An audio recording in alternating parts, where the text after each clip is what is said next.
Bir xil payt ko'cha sovuq bo'ladi, lekin kurtka kiygili kelmaydi. Kuz bilan qish o'rtasidagi faslga qizlar to'g'ri keladigan, joniylarning rohati bo'lgan, hamma qidirib yurgan troykalarimizdan sotuvga chiqdi.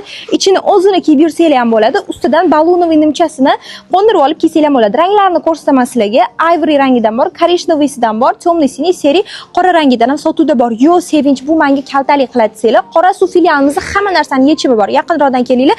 Sizlarga mana bu uzun variantdagi troykalarimiz ham sotuvda bor. Mana buni qaranglar, orqa oldinglarni bemalol yopadi. Ichidagi dvoykasi ham даже uzun ishlangan. Yo'q, menga troyka emas, yengilroq sportivka ko'rsating desangiz, undan ham bor. Mana qaranglar, sportivkani o'zi ichlari utyuplonni qalingina maza qilib kiyib yurasizlar. Endi qora suvdagi ayollarimizni bugun xursand qiladigan kunim, chunki juda ham chiroyli, super narxlarda do'konimiz yangi tovarlar bilan to'ldirilgan. Zakaz uchun Dilmus qora suv profiliga bemalol murojaat qilishingiz mumkin. Chiroyli sportivniy obrazlarni ham keysanglar, qizlarimiz sizlarga chiroyli qilib o'zingizlarni qaddi qomatingizga moslab tayyorlab berishadi.